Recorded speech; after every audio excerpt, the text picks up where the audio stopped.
ibihe byiza cyane, icyumweru cyiza cyane, nizere ko mumeze neza cyane, nizere ko aho uri hose kabisa ibintu bikomeje kugenda biba fresh kabisa, uwagiye gusenga utagiye kubera impamvu zitandukanye, nizere ko mwese kabisa mwagiye musengera mu mitima yanyu, gusenga nibyo bya mbere, nizera ko kabisa mumeze neza cyane, mumeze fresh kabisa. Kavura nagiye mbona kagwa kabisa, nizera ko buri wese kabisa kagiye kabageraho, burya ngo kavura n'umugisha kabisa, nizera ko rero mumeze neza cyane aho uri hose kabisa, ibintu bimeze fresh. Amakuru y'imikino yo aba ari menshi cyane, menshi kabisa. Rero nizera ko ni weekend igenda ibaryohera, imikino myinshi itandukanye. Ku munsi w'ejo ikipe ya Barcelona ifata ikipe ya Real itsinda ibitego bigera kuri 4 byose ku busa kabisa, bari akaba ari uko ibintu bimeze. Bakaba twigarukiye kuri umukino hari kuri uyu munsi ukomeye cyane, ikipe ya Arsenal yagiye kubakira ikipe ya Liverpool kabisa hari ya Emirates Stadium. Akaba rero ari umukino ukomeye cyane ugiye kuba kabisa umanuka kuri uyu munsi,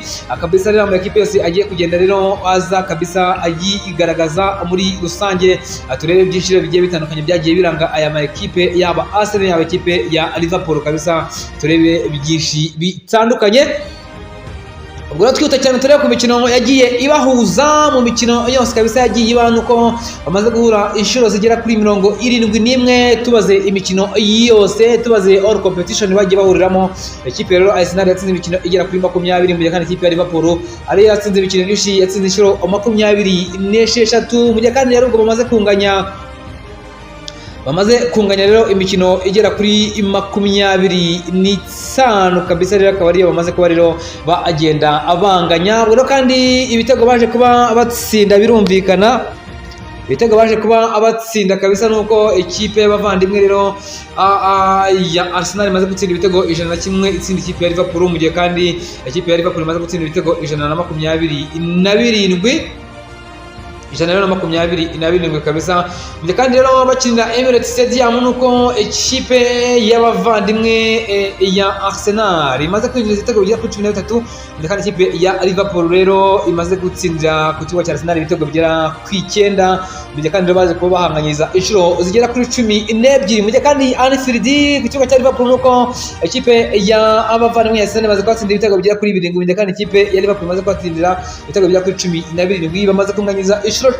kibuga cya Liverpool. Anfield bamaze guhura inshuro 2 muri UEFA Champions League, ikipe ya Arsenal nta mukino n'umwe yatsinze, mu gihe kandi ikipe ya Liverpool yatsinze inshuro 1, mu gihe rero kandi banganyije inshuro 1 rero aho ni muri UEFA Champions League. Muri Premier League bamaze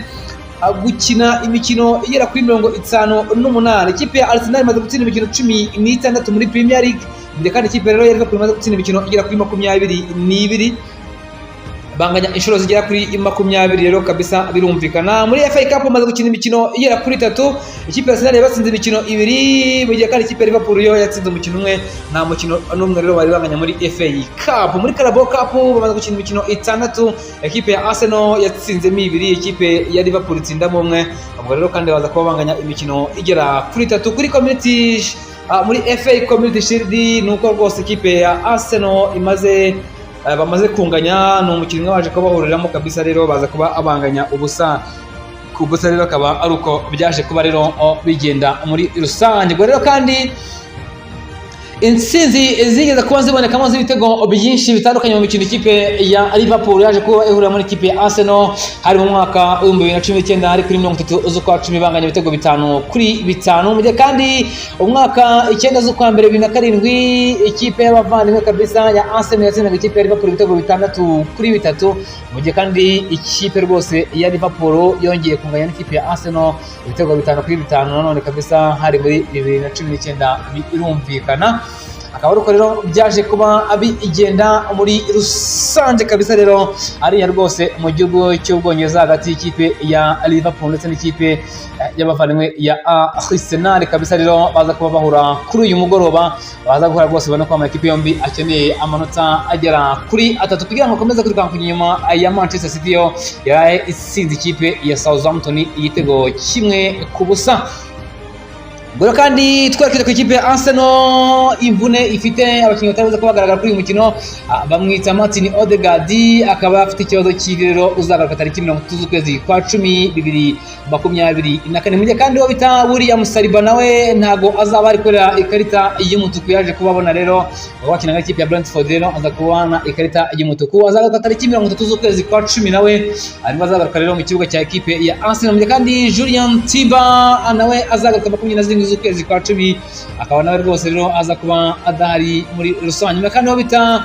Bukayo Saka nawe uzagaruka 27 z'ukwezi kwa 10 kabisa yaje kubagira ikibazo nawe cy'imvune barimo bita Tekihino Tomiyasu nawe azaba adahari kabisa aza kuba adahari ku mugoroba rero kubera ikibazo cy'imvune yagize mu ivi mu gihe kandi bita Ricardo Calafiori nawe yagize ikibazo cy'ivi rero nawe akaza kuba rero ataza kuba agaragara kabisa mu kibuga cya Arsenal undi bita bamwita Kieran Tierney akaba nawe ataza kuba nyine atagaragara ku ikipe ya Arsenal kabisa rero akaba ari ku bintu bimeze bikari kandi ku ikipe ya Liverpool bamwita Alisson Becker kabisa nawe yaje kubagira ikibazo kimwe ngo bakina n'ikipe ya Crystal Palace rero aza kubagiriramo akabazo k'imvune kabisa rero akaza kubona atagaragara mu uyu mukino rero ikipe ya Liverpool aza kuwucikiramo n'ikipe ya Arsenal